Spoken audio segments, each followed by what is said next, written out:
Tánaiste, as you know, secondary school teachers throughout the state are today embarking on their second day of strike action in relation to junior cycle reform, with the very real prospect of a third day of industrial action looming large. I'm sure you will agree that this causes huge disruption for families, for students, indeed for teachers themselves. You'll also appreciate that mock Leaving Cert and Junior Cert examinations are not too far away, and this undoubtedly adds pressure to students and teachers. I believe, Tánaiste, that the current situation is a testament to your government's failure to engage constructively and positively with teachers on the issue of junior cycle reform. There is a consensus, by the way, that reform needs to happen. There is a consensus that we need to adopt a model of continuous assessment. But the disagreement revolves around your government's insistence that teachers should mark and grade their own students. So I want to put it to you, Tánaiste, that I cannot understand your insistence on this matter when teachers, who are the professionals and the experts in the area, have told you very clearly the difficulties that this will give rise to. The current situation, they say, if you persist, would risk damaging their relationship with their students. But perhaps more importantly, it runs the very serious risk of damaging the credibility of the state examination and qualification itself. So, Tánaiste, why is your government being so unreasonable? Why have you not sorted this single matter out?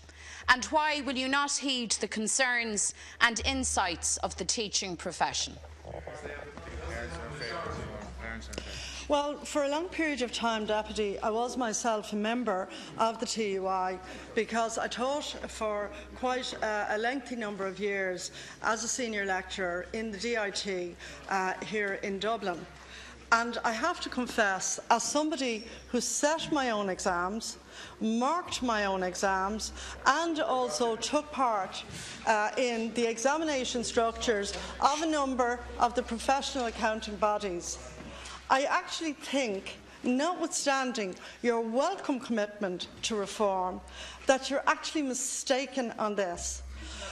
As a country, if we are to progress and to get all of the people who lost their jobs back to work, if we're to get all those people back to work, one of the essential ingredients will be to give our children the best education that we can possibly provide. And that actually means implementing critical reforms which bring into the classroom at secondary level collaboration and work both by the individual and by class groups that actually allows children to be creative, to be actually participants in their own learning process and leading in their own learning process. The days when, presumably, and Deputy McGrath, I know, has previously been a principal, when the book and rote learning and learning things off by heart, which have an essential part to play in education, when that was the only way that people got an education and developed educationally. Look, we know from our own experience in Ireland, Rory Quinn set out, when he became Minister for Education, to improve literacy and numeracy in our primary schools, and he introduced reform, which wasn't popular with everybody. Stop it.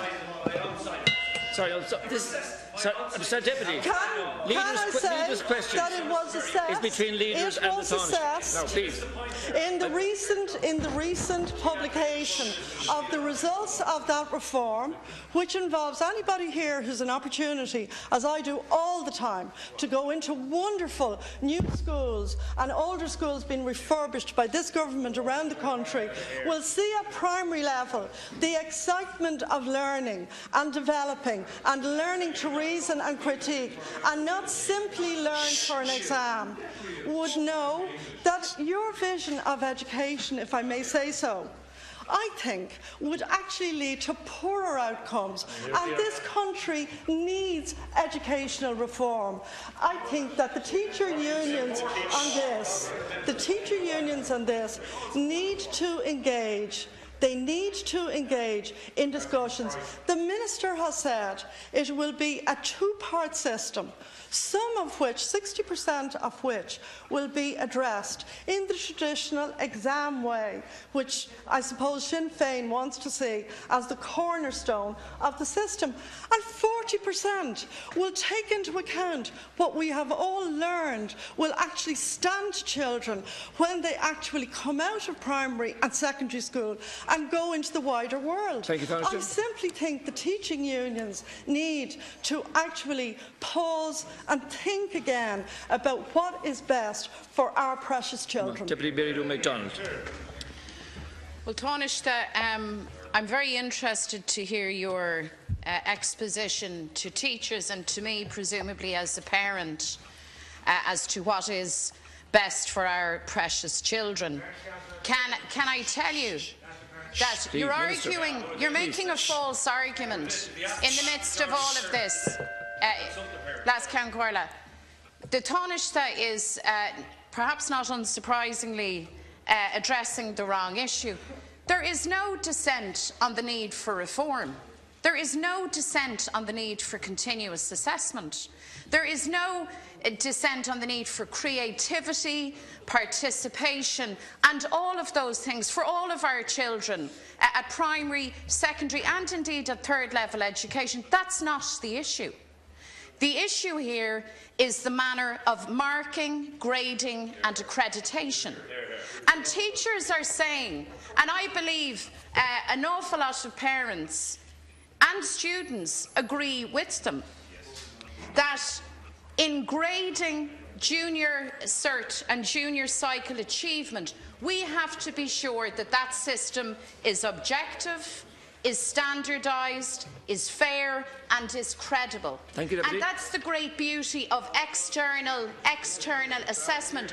The teachers themselves argue that point. I absolutely trust the teachers, and I trust their judgment on this matter.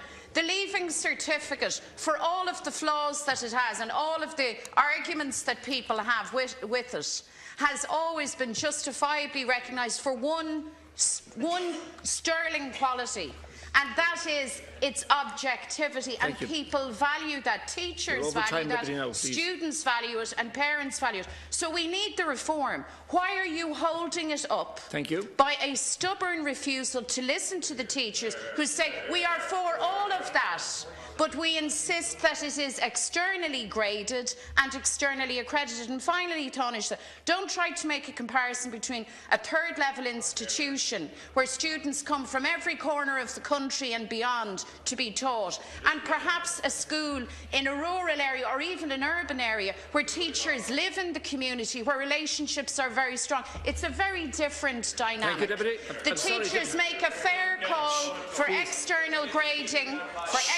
and external assessment to ensure the credibility of the junior cycle learning and learning achievements. Why can't you listen to that and do the reasonable thing? Thank you, Deputy.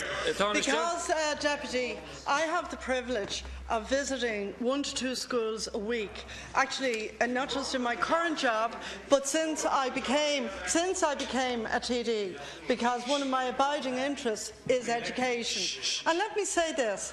I go into very well-off schools, right? Perhaps fee-paying schools. You'll be familiar with those.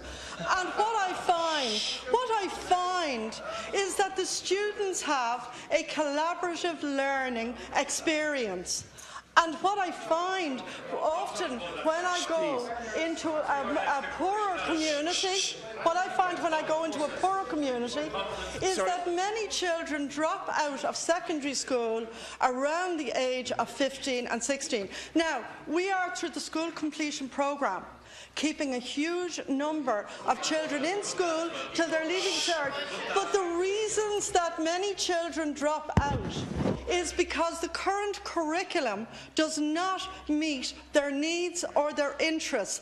And the junior cert reform is part of a vital reform to basically, for many children, to actually make the school experience positive and to help them to complete it successfully.